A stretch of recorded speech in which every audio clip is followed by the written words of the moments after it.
Sana. Alhamdulillah, akhirnya. Oke teman-teman, kita kembali lagi bersama dengan dosen kesayangan kita, the one and only Profesor dan Provokator, Mr. Rizal. Sudah ada 10 yang masuk di sini. Malam hari ini kita akan berbicara atau berdiskusi soal persiapan. Ada yang minta Pak Rizal itu persiapan untuk menghadapi munakosah yang normatif gitu. Dan ini nanti mungkin teman-teman kalau mau curhat silahkan, nanti bisa japri saya di nomor WA saya kalau malu nulis di sini, atau bisa langsung tulis aja di kolom komentar, nanti bisa dikomentari sama Pak Rizal atau kita komentari bareng-bareng pada malam hari.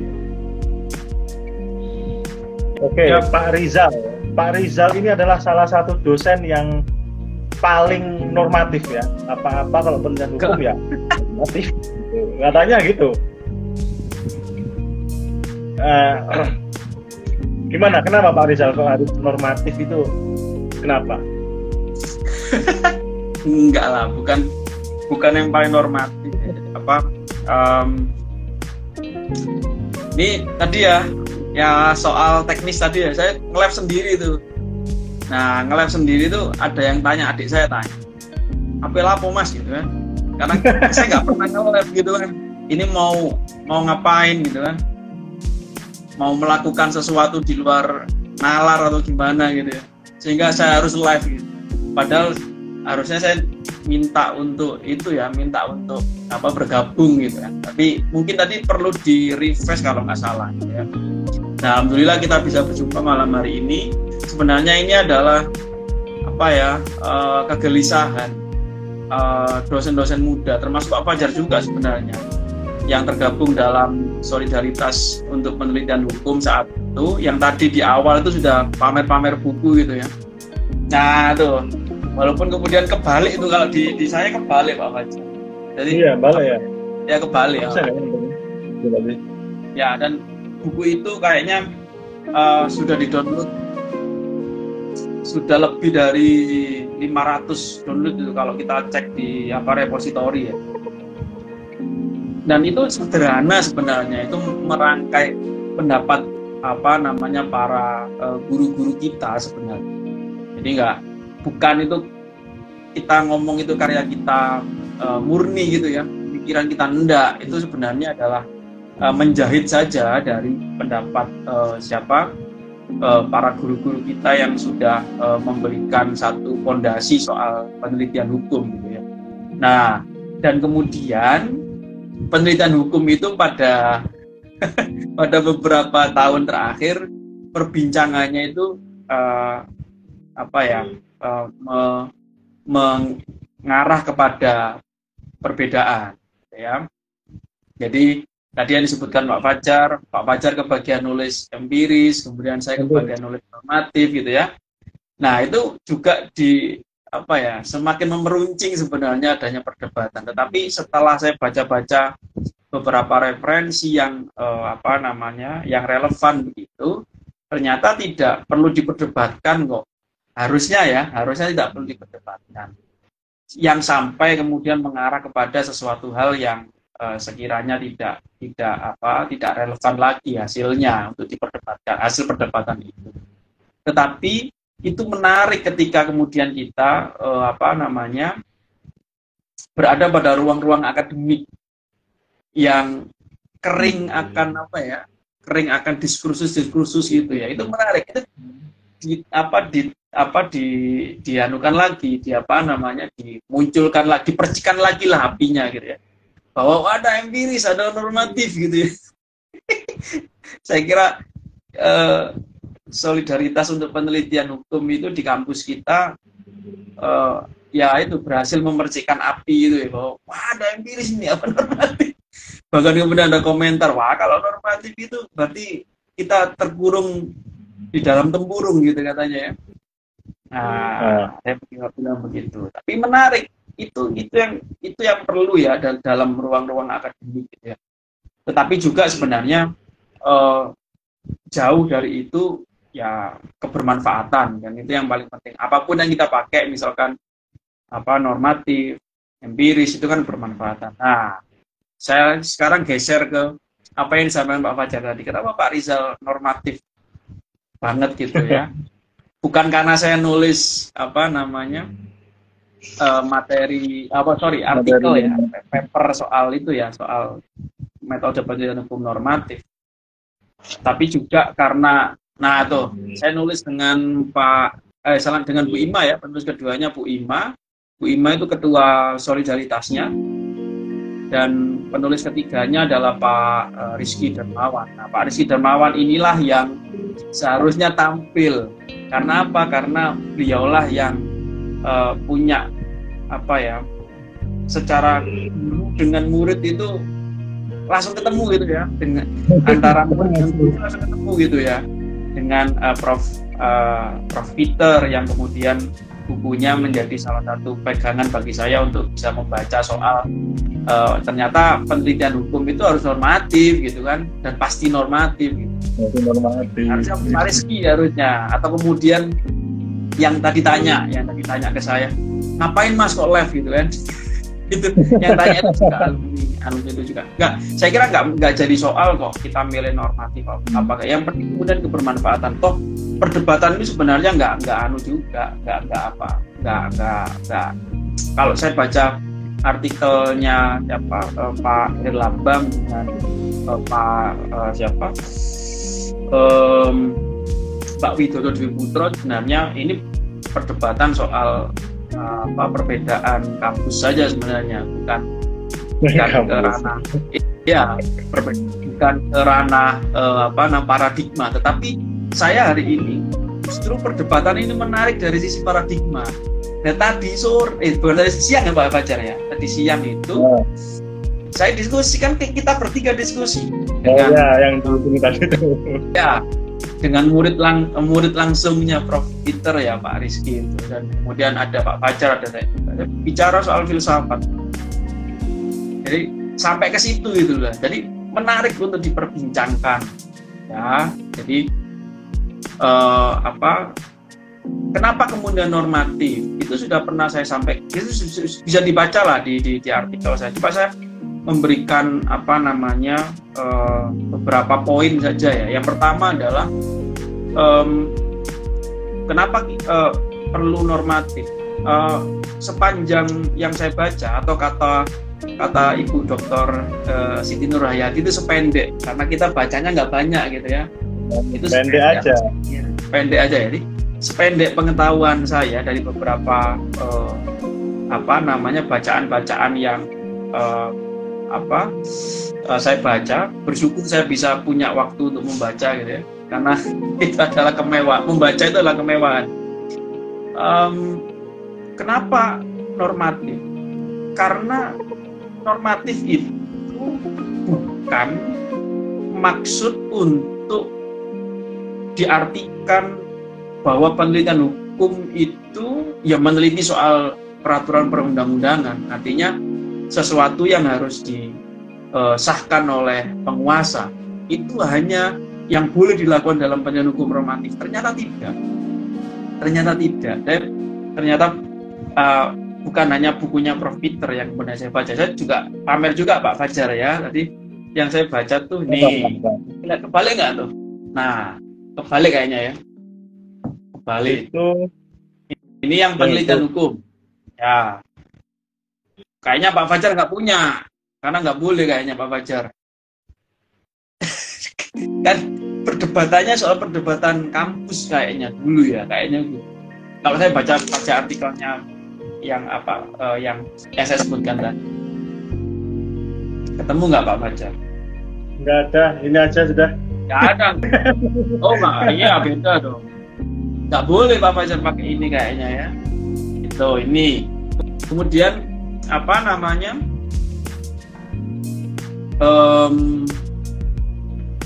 ya coba ditemukan dulu, kayaknya nggak bakalan ketemu. Prof Peter Oh, enggak ada. Kayaknya masih dipinjem deh. Ya, enggak mungkin punya Pak Fajar. Ya nanti punya. Kayaknya tidak boleh. Nah, yang kedua adalah ini, pengantar ilmu hukum ya. Pengantar ilmu hukum. Iya. Ya, dua buku ini dan kemudian banyak buku yang lain sebenarnya. Jadi ada bukunya Sudikno Mertokusumo ya soal namanya itu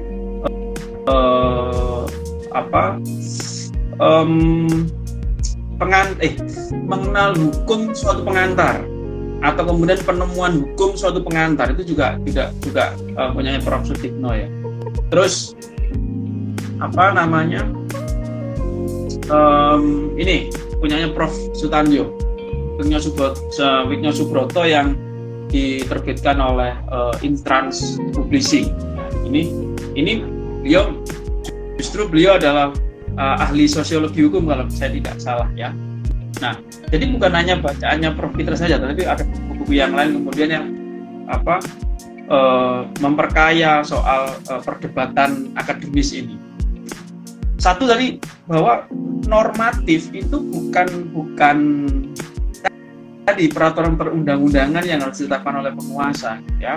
Nah, mungkin barangkali nama istilah norma itu berasal dari apa yang dibawa oleh Hans Kelsen kalau tidak salah. Iya, Hans Kelsen ya, kalau tidak salah soal norma gitu ya. Yang diartikan bahwa ya norma itu apa yang ditetapkan oleh penguasa gitu. Padahal kalau kita rujuk ke istilah ke pengertian yang lain soal istilah norma itu, sebenarnya norma itu pijakan yang tidak hanya berdasarkan kepada peraturan perundang-undangan tetapi juga kepada praktek-praktek yang terjadi di masyarakat. Ya, jadi normatif itu bukan peraturan perundang-undangan gitu yang jadi hanya satu-satunya itu yang dijadikan sebagai penelitian dan sehingga itu membedakan ya dengan positivisme ya atau positivistik begitu. Nah, ini ada tuh bukunya Pak Widodo Dwi Putro. Ini keren juga nih. Nah, ini mengkritik soal paradigma positivisme hukum. Dan setelah buku ini terbit, Prof. Peter merevisi, kalau nggak salah ada terbitan yang baru ini ya. Ini yang paling terbaru kalau nggak salah. Ini yang sebelum terbaru. Ada lagi cover yang agak hitam kalau nggak salah. Di dalamnya menyatakan bahwa beda normatif dengan positivistik itu gitu kan. Kalau positivistik itu jelas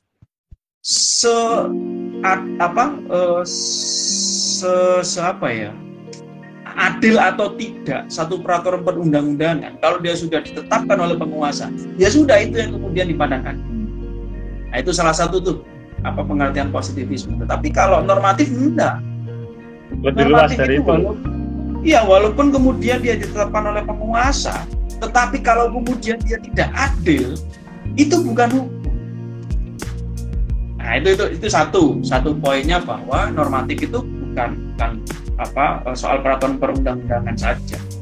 Dan yang kedua, kenapa normatif? Maksudnya normatif ini pemaknaan saya ya dari hasil pembacaan yang sedikit itu, bahwa memang kok di analisis kita dan di kesimpulan kita itu selalu memberikan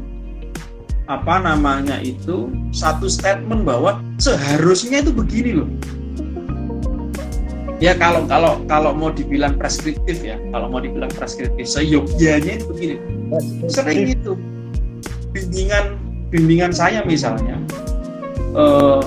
bukan bimbingan saya karena dua orang, bimbingan kami misalnya. Di kesimpulan dan di rekomendasi itu mesti bilang seharusnya itu begini loh, seharusnya itu beginilah. Saya kira ini kayak enak makna normatif gitu loh, bahwa ya kalau kita melakukan penelitian hukum itu ya harusnya begitu, tidak kemudian hanya menggambarkan saja gitu ya, mendeskripsikan saja temuannya begini, enggak. Harusnya kita ngasih itu nilai. Seharusnya begini nih. Misalkan ada praktek yang nggak benar, harusnya begini. Saya pernah ada satu, mungkin nggak tahu bergabung atau tidak ya. Itu siapa namanya, saya lupa mbaknya itu. ada putusan fresh track di salah satu pengadilan di Jawa Timur. Fresh track itu harusnya kan kemudian karena ketidakhadiran ya, harusnya kan dia itu dipanggil sekali lagi untuk memastikan apakah dia memang berada pada kondisi yang tidak bisa menghadiri persidangan. Tetapi tidak, sekali dia nggak hadir, besoknya langsung putus fresh track. Luar biasa. Nah, padahal pasal 2 berapa ya? 216 atau 215 KIR itu ngomong bahwa harus dipanggil lagi. Nggak bisa kemudian dia gitu. Nah, kemudian di akhirnya dia ngomong, harusnya hakim itu begini. Di ujungnya begitu. Saya harus mikir, apa normatif itu begini ya? Tapi pembacaan saya belum selesai. Jadi malam hari ini kita diskusi itu sebenarnya pembacaan ini belum selesai. Makanya tadi saya ngomong Pak Fajar saya mau baca buku-buku karangan para filsuf gitu ya, yang dia disebutkan di dalam perdebatan soal Mad Men ini, supaya kita tahu. Nah, tadi Pak Fajar menyarankan apa namanya itu sejarah filsafat Barat ya. Oke. Nah, nanti disitulah mungkin ya nggak tahu, saya masih cari tuh bukunya kayak apa gitu ya. Apakah bisa nggak? Karena filsuf itu kan tadi kita ngobrol ya, bahwa filsuf itu kan nggak hanya mereka ahli hukum gitu ya. Matematikawan itu juga bisa kita jadikan referensi gitu loh maksud saya. Saya juga keren nih. Makanya pembacaan saya belum selesai. Dan kenapa normatif ya tadi itu Pak Fajar? Satu, normatif itu tidak bisa diartikan hanya peraturan perundang-undangan. Dan yang kedua adalah dalam penelitian hukum kita harus memberikan bahwa ini tidak sesuai, ini sesuai, harusnya begini, harusnya tidak begini dan seterusnya. Oke Pak Rizal, ini saya mau menyapa dulu nih. Selamat malam teman-teman yang baru bergabung dengan kami di sini. Jadi hari ini kita akan diskusi nih soal normatif gitu. Dan mungkin ada beberapa pertanyaan-pertanyaan ya yang mungkin muncul di teman-teman. Nanti kalau mau tanya silakan ditanyakan. Kalau misalkan mau bergabung ya nanti bisa bergabung dengan kami, kita join live streaming. Terus kemudian kalau misalkan malu untuk bertanya ke Pak Rizal atau saya lewat live ini, bisa WA di nomor saya atau Pak Rizal, nanti bisa saya bacakan tanpa menyebutkan nama pengirimnya gitu. Misalkan curhat soal pembimbing 1, pembimbing 2 yang nggak sinkron. Wah, bahaya itu, rasan-rasan itu. Nah, itu nggak usah disebutkan namanya. Terus ini Pak Rizal, kan kalau dulu itu kan kita mengenal ada yang namanya penelitian kualitatif, kemudian kuantitatif, terus ada lagi penelitian pustaka, studi pustaka dan kawan-kawan. Nah, buku ini hadir mendobrak itu semua. Apalagi kalau dari angkatan kita kan pasti nama yang kita gunakan adalah kalau nggak normatif ya empiris gitu. Ya. Nah, terkait dengan penggunaan nomenklatur normatif dan empiris, terus kalau dulu kan pakai kualitatif, kuantitatif. Nah, ini kita berbicara di syariah loh ya. Kalau di tempat lain kan mungkin berbeda. Nah itu. Ya. Ini kita belum masuk ke persiapan munaqosyah ya. Kita masih pemanasan aja soal. Pemanasan aja. Belum ada yang tanya kok. Kalau ada yang tanya baru dibahas. Ya. Oke. Jadi sebenarnya kalau kita ngikutin arah tulisan dari Prof. Peter misal, nggak ada itu namanya penelitian hukum normatif. Nggak ada. Penelitian hukum itu pasti normatif. Sehingga tidak perlu disebutkan nomenklatur soal penelitian hukum normatif atau kemudian penelitian hukum empiris. Nggak ada. Gitu ya. Nah, kenapa itu kemudian muncul ya? Karena ada satu tulisan kalau nggak salah, Siddhartha atau Arif B. Siddhartha, kan ada dua Siddhartha ya, dua-duanya profesor kalau nggak salah ya. Beliaunya yang satu sudah almarhum kalau nggak salah. Ya. Saya awal tahun kemarin itu ngikutin tulisannya Siddhartha. karena saya lagi nyusun artikel soal nyusun artikel saya itu artikel untuk konferensi pendidikan HAM. Nah, saya banyak membaca pikiran itu. Mungkin perbedaannya ada di situ kayaknya. Kemudian muncullah istilah penelitian empiris normatif, kemudian doktrinal, non doktrinal, kan begitu ya. Nah, muncul di situ. Nah, yang bukunya kalau saya artikel kalau yang jadi itu tulisannya di Binus kalau nggak salah, di websitenya Binus. Iya. Websitenya Binus di kemarin saya juga mengikuti ini juga, tapi untuk yang lain. Oke. Nah, kayaknya itu ya, dan kemudian akhirnya ketika kita punya kegelisahan di pertama kali kita bimbing gitu ya, dan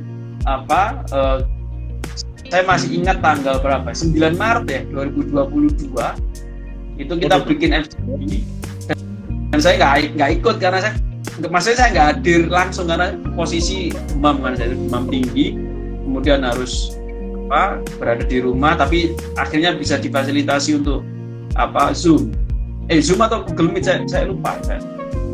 Nah, yang dulu gimana ya? Dan kegelisahan kita sama kok, kualitatif ya. Dan uniknya adalah bimbingan pertama kali saya itu kuantitatif. Luar biasa. Pakai SPSS, Pak. Pakai SPSS. Aku juga pernah pakai kepala itu. Oke lah, saya bukan guru-guru saya itu alumni satu kampus yang itu ya, yang tadi kita obrolan di awal itu ya. Kalau saya nggak langsung di kampus itu, makanya saya tadi ngomong harusnya Pak Rizky ini. Tapi kalau saya kan dari guru ke guru gitu loh. Jadi nggak langsung saya. Jadi istilahnya kalau di ilmu hukum Islam kita apa ya? Matan atau sanad ya? Sanad keilmuan ya, sanad keilmuan. Itu nggak langsung tuh. Saya ada jedanya gitu. Tetapi memang saya pegang kepala tuh. Saya selama S2 tuh nggak tahu, Pak. Kalau S1 masih ya. Kalau S2 tuh nggak ada tuh medpen kayak. Saya juga, wah ini mana SPSS ya gitu. Dan muncul angka-angka itu, Pak. Dan dia tuh tahu juga ini munculnya begini, Pak. Karena saya masukkan data itu begini. Keren ya. Ini calon sarjana hukum loh. Saya nggak masalah. Dan saya posisinya kan bukan dosen pembimbing 1 ya, dosen pembimbing 2. Tapi kan medpen, kewajibannya kan medpen, tapi kan iya, makanya saya kaget, Pak. Kaget saya itu gitu. Pakai kuantitatif. Itu bimbingan pertama kali, Pak. Wah, ini padahal saya itu mau memasukkan normatif gitu, ada kuantitatif, matang saya kan. Baca-baca dan seterusnya, ternyata nggak ada, Pak. Ini dalam satu sisi ya, dalam satu optik saja. Kalau optik yang lain monggo. Nggak ada lagi, Pak, namanya kualitatif sama kuantitatif. Adanya itu preskriptif, matang saya. Setelah saya baca itu begitu. Ya, saya beberapa artikel-artikel yang lain saya baca, dan di artikelnya di book chapter itu kan juga saya ngutip beberapa artikel ya soal medpen normatif dan seterusnya, ada empiris juga untuk memberikan pijakan gitu ya, bukan pijakan sih, memberikan kritik sebenarnya. Jadi kaget, Pak, kuantitatif bukan kualitatif. Kalau kualitatif kita sering, S1 saya kualitatif, Pak. Saya buka lagi skripsi saya itu deskriptif kualitatif. Karena memang saya akui, saya acuannya adalah mengungkap kebenaran secara korespondensi. Sehingga butuh fakta empiris untuk kemudian memverifikasi apakah kemudian ya memverifikasi secara empirik begitu ya, apakah benar ini begitu dan seterusnya. Nah, ketika saya S2 kena guru yang dia dari guru tadi itu, waduh, itu sudah beda. Nah, sehingga itu, Pak, saya kok kualitatif ya ada yang muncul itu, kok kualitatif sih, monggo lah.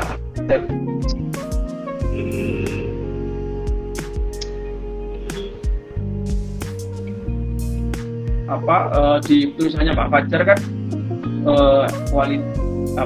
empiris itu boleh lah, deskriptif kualitatif atau kemudian deskriptif kuantitatif. Tetapi kalau dalam penelitian hukum yang pasti normatif itu preskriptif.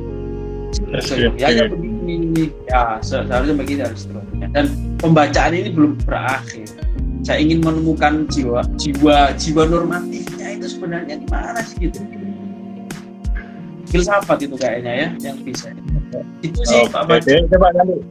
Coba nanti carikan buku-bukunya lah kalau Kanada juga nyari itu kok buat bikin materi apa itu ini negara hukum dan demokrasi kan sejarahnya kan dari filosof itu ya. Terus ini Pak Rizal, saya tuh kemarin itu iseng sih sebetulnya itu buat bimbingan saya kalau misalkan dia bingung mau empiris atau normatif, nah itu saya coba bikin perbandingannya nih, kelihatan nggak itu tulisannya? Nggak seberapa tuh. Ya, coba. Dibesarkannya kayak kelihatan nanti itu. Oke.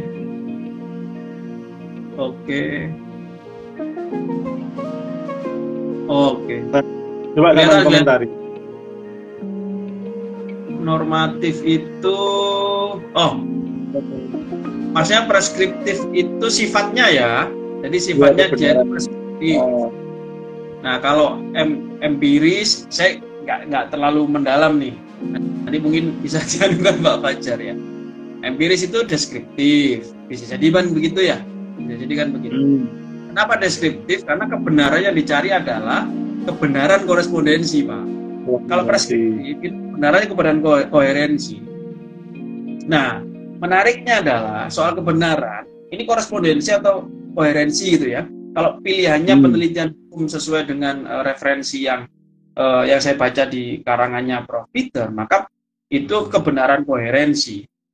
Dan kebenaran koherensi, kalau menurut Prof. Amsal Bakhtiar di dalam bukunya Filsafat Ilmu, ada tuh bukunya di atas, kayaknya nggak kelihatan ya, di atas ini nih, di atas nih. Nah, itu ada buku-buku filsafat tuh.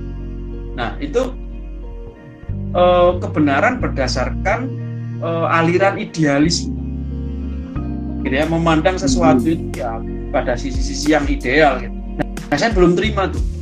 Maksudnya betul ini perlu didobrak, maksudnya nggak begitu ya, kayaknya nggak begitu. Makanya saya butuh baca lagi sehingga kebenaran koherensi itu kan kebenaran yang sebelumnya sudah ada sebenarnya, proposisi yang sudah ada sebelumnya yang kemudian bisa digunakan untuk menilai apakah perbuatan yang ada sekarang ini sesuai atau tidak, ya gitu ya, seharusnya atau tidak dan seterusnya. Jadi kalau yang pertama itu sifatnya apa? Sifatnya kalau normatif itu preskriptif, empiris itu deskriptif. Kebenaran yang ingin dicari, ya, kebenaran yang ingin dicari itu kebenaran, kalau normatif kebenaran koherensi, kalau empiris itu kebenarannya korespondensi. Terus, apa tadi? Deskriptif ya?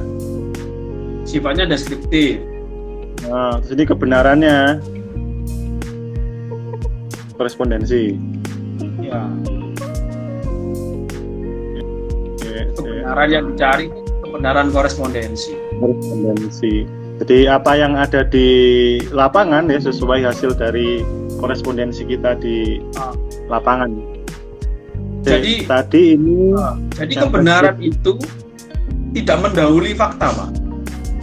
Ya, jadi kebenaran itu tidak mendahului jadi kebenaran itu harus bisa diverifikasi gitu maksudnya kalau korespondensi. Jadi dia itu kebenaran itu baru muncul ketika kita sudah melakukan verifikasi. Nah, kalau koherensi itu enggak. Koherensi itu sudah punya proposisi sebelumnya, ya sudah benar. Gitu loh. Nah, cuma saya nggak terimanya adalah di buku itu soal idealisme. Makanya saya perlulah untuk membaca soal idealisme, soal soal bahkan Prof. Peter nyebut hukum alam dan seterusnya itu ya. Ya kalau saya masih belepotan karena saya masih baca juga, walaupun dosen bimbing medpen gitu ya, nulis buku medpen juga, artikel ya, tapi tetap baca karena banyak di situ banyak pertanyaan gitu kan. Selesai gitu. Oke, Pak Rizal, itu ada pertanyaan Pak Rizal. Kita jawab dulu aja biar ya. Mau jauh. Bacakan ya. Yang pertama itu dari distan underscore bukan. Oh ya, underscore distan 88. Pak, normatif itu metode pengumpulan datanya apa sudah tentu hanya studi kepustakaan saja atau juga bisa dimasukkan metode wawancara? Nah, ini jadi apakah bisa memasukkan wawancara atau mungkin yang lainnya observasi dokumentasi di dalam penelitian normatif? Nah, itu yang pertama. Kemudian saya baca saya jawab dulu ya. Jawab dulu ya. Oke. Jawab dulu aja. Oke. Jadi yang pertama dari pertanyaan itu ada yang perlu saya koreksi ya. Ini hasil bacaan saya. Nanti teman-teman boleh menyalahkan, boleh, nggak apa-apa. Normatif itu tidak mengenal data. Nggak ada data, sehingga nggak perlu dikumpulkan datanya.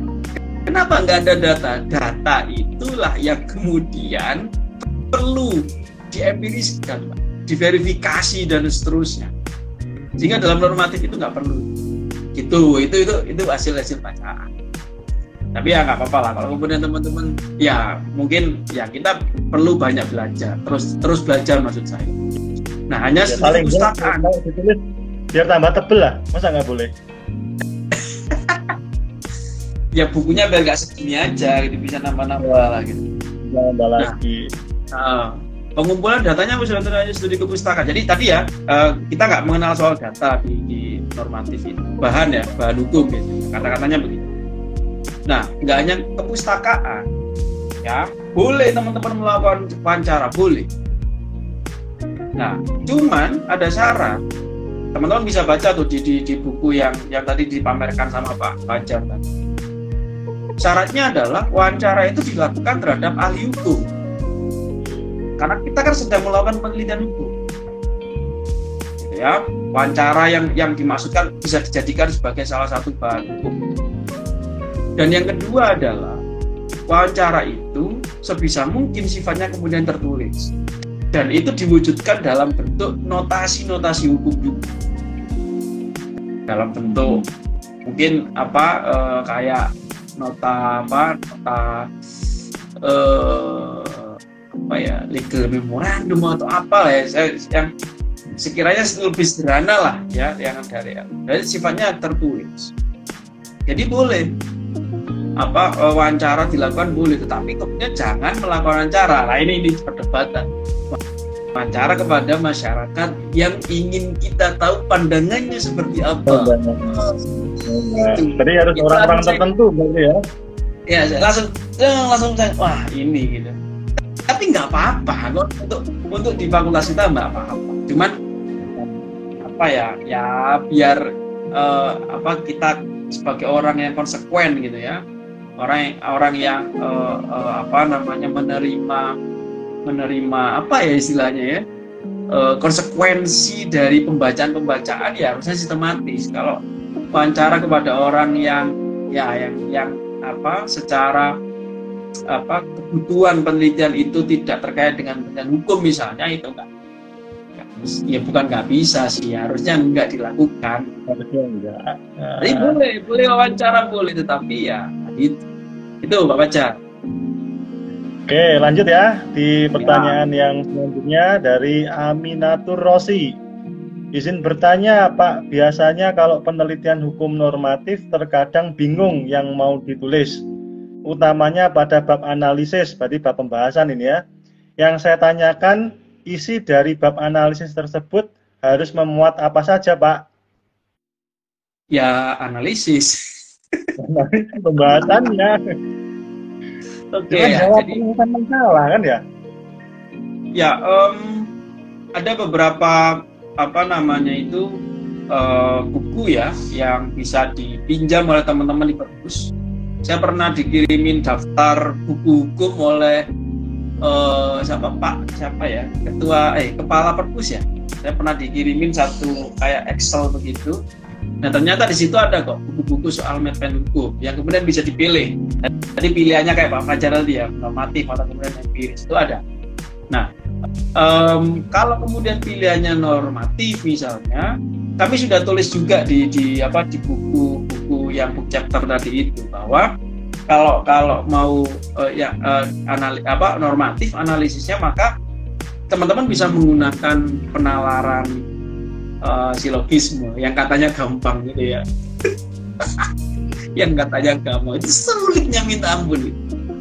Dan kesempatan ya, tadi alhamdulillah 2 penelitian 2 tahun terakhir yang semuanya dibiayai oleh kampus itu dua-duanya preskriptif. lolos ya, luar biasa. Lolos dari buku yang lain kan rata-rata kan lapangan semua kan, lapangan semua. Dan preskriptif, dua-duanya preskriptif. Tapi tetap wawancara. Tanya Pak Rizky, karena Pak Rizky tim peneliti ya. Tanya Pak Rizky. Ketua kami Bu Dr. Siti Nurhayati. Kami menghadirkan yang perlu diwawancarai siapa? Kami menghadirkan jaksa, ketua pengadilan, wakil ketua advokat, Pradi di Kediri ya. Kemudian ada satu lagi dari kepolisian. Itu soal tadi ya wacana. Nah, silogisme itu bukan udah enggak putusan yang kami jadikan bahan hukum ya untuk analisis di penelitian kami tahun ini, semuanya pakai kata tanya apakah, yaitu menanyakan dia mau menjawab ini seharusnya begini atau enggak. Nah, caranya bagaimana? Diurai saja. Ini biasanya saya sampaikan ke teman-teman bimbingan kami. Sampaikan saja apa yang menjadi kebenaran yang sudah diterima. Sampaikan dulu tuh kebenaran yang diterima itu apa saja. Baru kemudian sampaikan fakta. Oh, faktanya begini nih, tang begitu. Nah, setelah itu kemudian muncul di analisis. Kalau ada fakta begini sesuai dengan proposisi sebelumnya, kebenaran sebelumnya, sesuai nggak nih? Mudahnya begitu. Ayah dipanggil ayah. Jadi mudahnya begitu. Jadi kalau biasanya teman-teman itu yang biasanya dibuat contoh itu kan premis mayor, premis minor, konklusi, biasanya begitu ya. Premis mayornya adalah semua orang yang melakukan pencurian maka dia dipidana. Premis mayor tuh itu kebenaran, itu pasal, misalkan pasal 362 tuh KUHP. Semua orang akan mengatakan iya, ini kebenaran yang sifatnya umum bahwa ya orang itu mencuri, dia dipidana. Ada fakta. Premis minornya apa? Premis minornya adalah si fulan mencuri. Konklusinya apa? Berarti si fulan itu bisa dipidana. Itu gampangnya begitu, tetapi faktanya enggak. Riset itu tidak begitu. Nah, sederhananya begitu ya Mbak Rosi tanya tadi. Sampaikan dulu sampaikan dulu kebenaran-kebenaran yang sudah diterima oleh masyarakat secara umum, termasuk apa yang ada di dalam peraturan perundang-undangan, apa yang ada dalam doktrin, bahkan kemudian apa yang ada di dalam putusan-putusan pengadilan yang telah berkekuatan hukum tetap, entah itu dijadikan jurisprudensi atau tidak ya. Nah, kalau mau baca bagaimana Pak cara menemukan 3 sumber ini, baca saja buku yang diterbitkan oleh Cipta Media Harmoni, itu punyanya Bu Reski ya. Saya 2019 itu terbitkan buku soal restatement. Nah, cara menemukannya bagaimana? Bisa dibaca, itu bisa di-download kok gratis, nggak perlu dibeli. Itu linknya itu sampaikan. Gimana? Linknya? Oh ya ada, tapi nggak nyari ini kalau di sini ya. Oke, jadi itu sampaikan yang benar, yang maksudnya kebenaran secara umum, kemudian dapat fakta apa? Dalam penelitian sampai dapat fakta apa? Kemudian setelah dari itu konklusinya apa? Konklusinya maksudnya kalau ada fakta begini, harusnya begini nih. Tuh, kebenarannya mau begini, faktanya begini, maka harusnya begini. Jadi nubrukno lah istilahnya ya, kalau bahasa ini nubrukno antara premis mayor, premis minor gitu, apa istilahnya? Kebenaran dengan fakta ditubrukkan. Hasilnya begitu. Okay. Kalau saya sih begitu ya, mikirnya ya. Oke, lanjut ya Pak Rizal. Ya. Jadi saya stuck di bab 4 dan 5 karena dari Dospem meminta pengumpulan datanya juga pakai wawancara kepada majelis hakim. Konteks penelitian putusan. Nah, ini sudah ya tadi ya. Sudah dibahas oleh Pak Rizal. Lalu tadi Pak Rizal membahas mengenai kesimpulan. Kesimpulan yang baik itu seperti apa, Pak? Utamanya dalam penelitian hukum normatif. Oke, tadi saya tambahin ya, yang wawancara kepada majelis hakim. Oke. Ini menarik nih. Saya juga dapat bacaan-bacaan dari yang lain. Ngapain harus wawancara kepada hakim? Kalau kita sedang ya meneliti putusannya dia, hakim yang kemudian tahu dia akan ngomong, ngapain sama wawancara ke saya? Jawaban saya apa yang ada di putusan? Sudah begitu, ya harusnya begitu. Dia nggak boleh komentarin kan, kalau bisa dicek lah. Kata ada teman-teman hakim nggak yang kamu gitu ya, bisa dicek tuh. Boleh nggak hakim itu komentari putusannya sendiri? Silakan cari jawabannya tuh. Boleh nggak hakim itu mengomentari putusan sendiri? Oh, putusan saya itu baik, putusan saya itu berkeadilan, putusan saya itu memberikan manfaat. Boleh nggak? Begitu itu. Saya nggak tahu ya. Makanya buat apa wawancara kepada hakim? Ya, kecuali kita melakukan wawancara itu mungkin kita menemukan satu pola tertentu dan hakim ini punya pengalaman mengadili dalam perkara yang sama. Dan kita menanyakan ada pola putusan begini ini. Karena bagaimana pendapat selama mengadili seperti apa, itu boleh tuh kalau. Tetapi kalau kita meneliti putusannya dia, kita wawancara ke dia, kita ketemu tuh. Buat apa? Itu ya. Nah, tadi yang Rosi ya, kesimpulannya apa? Kalau normatif dia memberikan preskripsi. Gitu ya. Jadi misalnya soal apa ya, kalau HKI itu apa ya Pak Fajar ya? Yang harusnya begini gitu. Soal apa ya kalau HKI itu tadi verset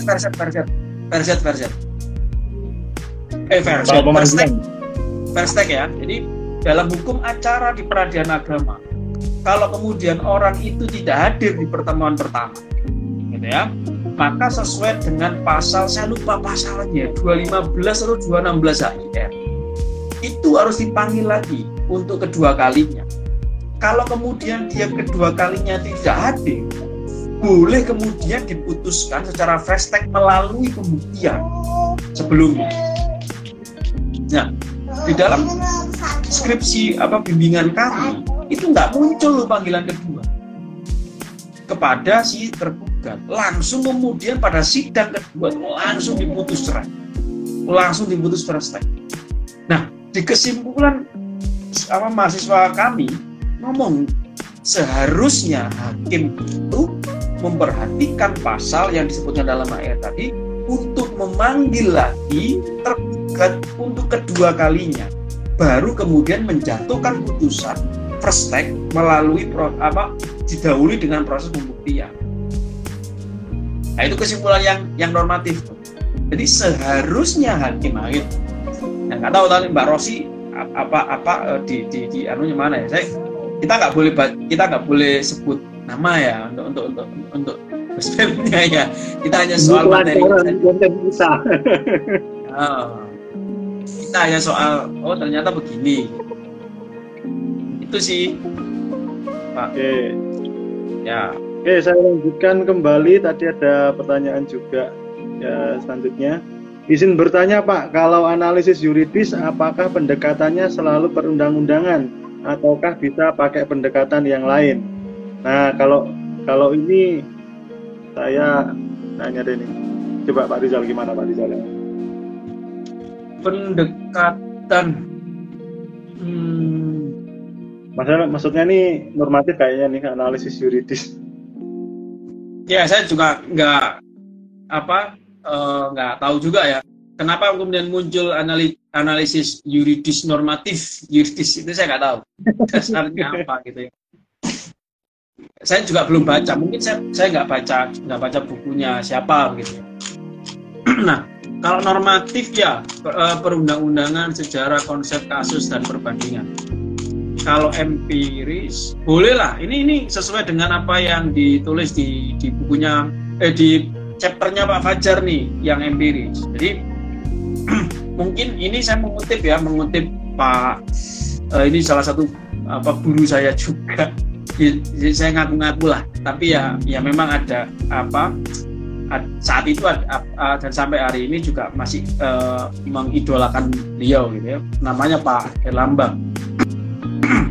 Di dalam satu acara secara online di tahun 2020 atau 2021 ya, itu soal launching buku, salah satu profesor di launching buku untuk kayak perpisahan, bukan perpisahan kayak sudah pensiun itu loh Pak Fajar, profesornya gitu ya, 70 tahun atau berapa gitu, saya lupa acara pastinya apa. Beliau menyampaikan bahwa ada namanya pendekatan sosiolegal. Nah, sosiolegal itu memahami realitas hukum itu bukan hanya berdasarkan kepada arsip peraturan perundang-undangan, sistem hukum, kaidah hukum dan seterusnya, tetapi juga memperhatikan pendekatan-pendekatan ilmu yang lain. Di situ kata beliau ada perjumpaan ilmu yang lain ketika kita menyebut sosio. Nah, sosio itu bukan hanya soal sosiologi hukum, tetapi juga misalkan kemudian ada ilmu-ilmu yang lain, ilmu politik, ilmu budaya, ilmu kesehatan bahkan dan seterusnya. Jadi istilah sosio itu boleh diartikan bukan hanya sosiologi. Dan legalnya memang soal hal-hal yang sifatnya hukum. Jadi kita melakukan penelitian hukum itu tidak berada pada satu optik hukum saja, tetapi pakai optik-optik yang lain. Nah, di dalam beberapa referensi menyebutkan bahwa sosiolegal itu ya empiris, gitu loh. Karena tidak bisa diletakkan kepada sisi-sisi normatifnya menurut bukunya Prof. Peter. Karena Prof. Peter sudah menolak sosiolegal itu bukan penelitian hukum.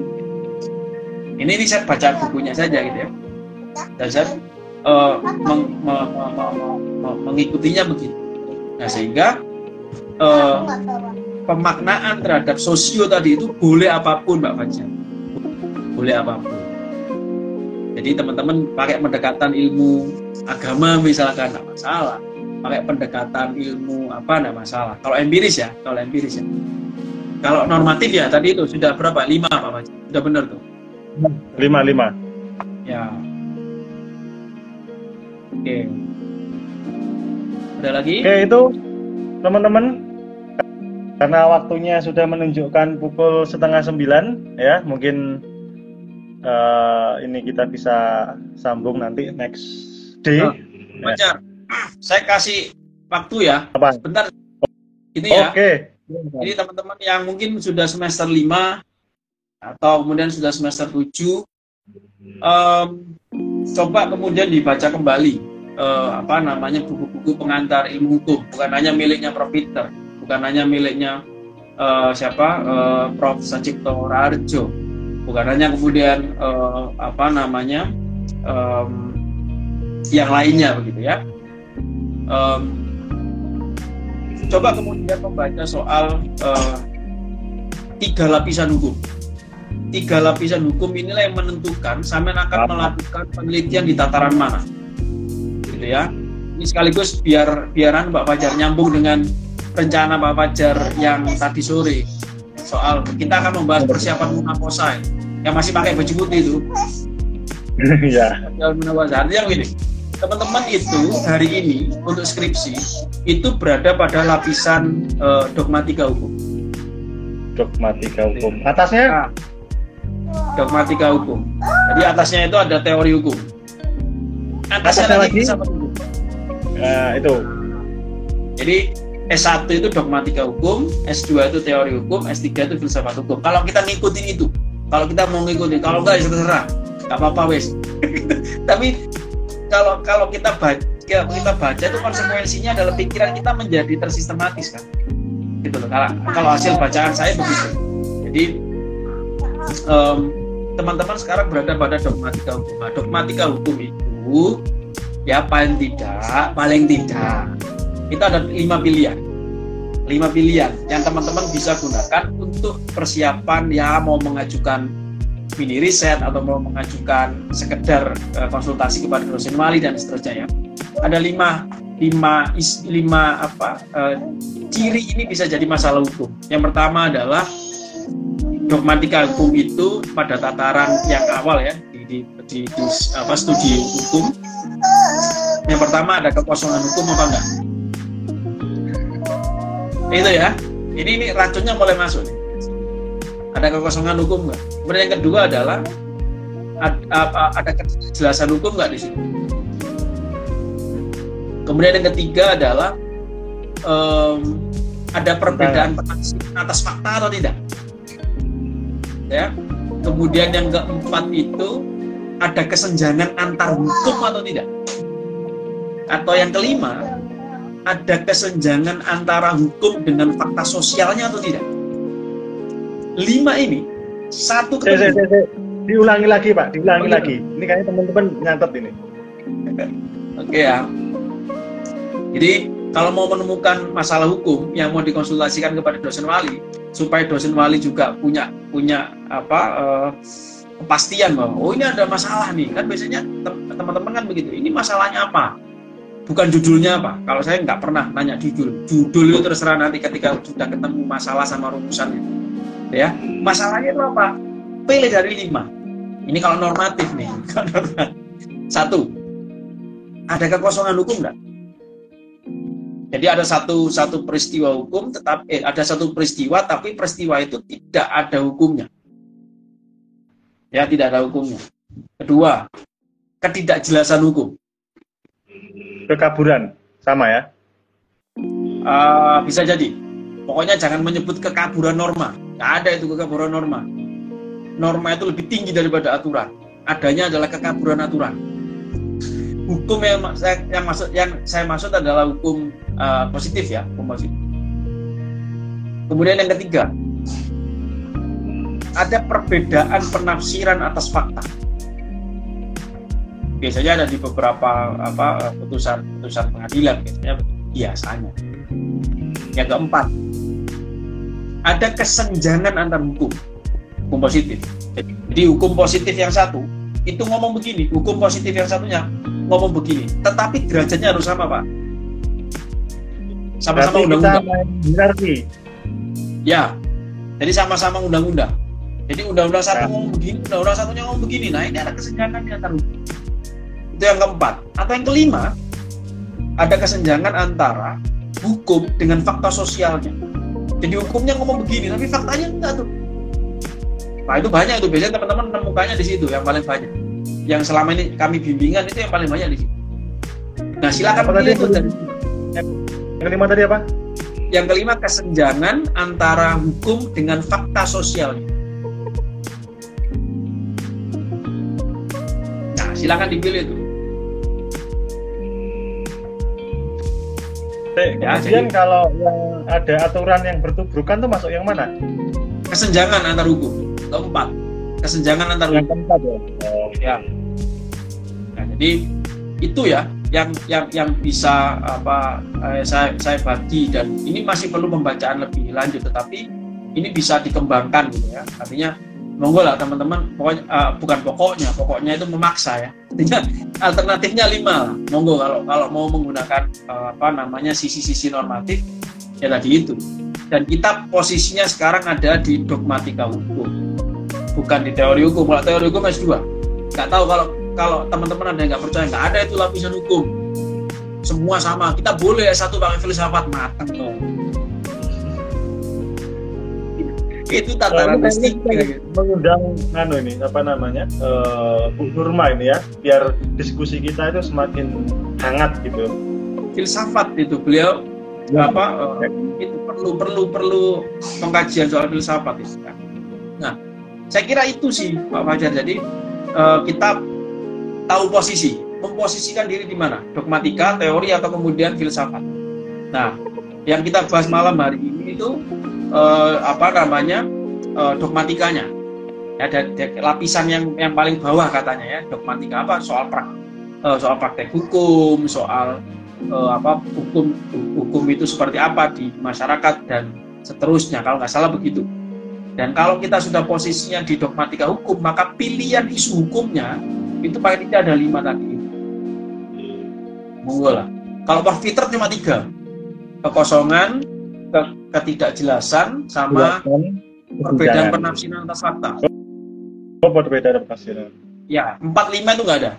Di bukunya beliau nggak ada. Cuma saya baca-baca dari yang lain ya, misalkan dari saya lupa namanya siapa ya. Terjemahan. Mowisen atau siapa ya? Yang terjemahkan Prof. Arif Sidarta. Prof. Arif Sidarta. Kalau nggak salah itu. Saya kalau nggak salah itu, kalau tidak salah. Nah itu, salah satunya itu. Itu kan beliau menerjemahkan tulisannya Mewisen kan? Mewisen yang ada 5 poin soal filsafat hukum. Nah, ini Prof-nya keren tuh. Tulis terjemahnya keren-keren, tulisannya juga keren. Dan enak dimengerti. Serius. Iya, betul. Terjemahnya juga nggak bikin orang pusing tuh kalau Pak. Iya. Saya kira itu sih Pak, sadar posisi, kemudian ketika posisinya di situ, pilihannya 5 tadi. Jadi ketika masuk ke dosen wali, bukan lagi bawa judul, tapi bawa masalah Pak. Bawa masalah. Okay. Bawa masalah. Kalau bawa judul, kalau belum ketemu berarti harus nyari masalah berarti. Iya, harus punya masalah. Dan pilihannya 5 tadi itu, boleh dipilih. Pak yang lain ya monggo kalau mau empiris. Silakan nanti konsultasinya ke Pak Fajar. Normatif ya, monggo lah. Makanya kalau konsultasinya ke saya harus bawa sajen nanti. Tergantung nanti S1 atau S2. Kalau S2 ya agak inilah. Karena kan sudah agak tinggi tuh levelnya tuh. Ya.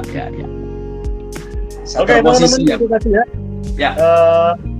Yang kita bahas malam ini adalah fokus terkait dengan penelitian normatif. Nanti untuk yang tadi tanya soal empiris, nah itu mungkin bisa next day ya, nanti kita bisa bahas lebih jauh lagi. Tadi sebelum saya akhiri, tadi yang paling penting untuk dicatat teman-teman ya dalam tataran praktis di IAIN Kediri, Fakultas Syariah tentunya.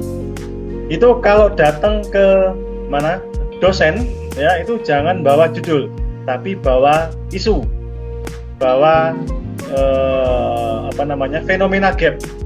Nah, itu judul bisa dibikin belakangan nanti setelah ketemu isu dan rumusan masalah.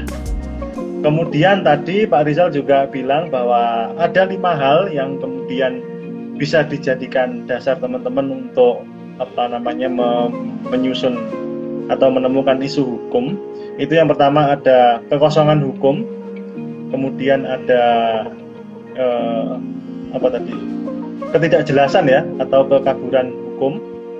Kemudian yang ketiga ada perbedaan penafsiran atas fakta. Yang keempat ada kesenjangan antar hukum.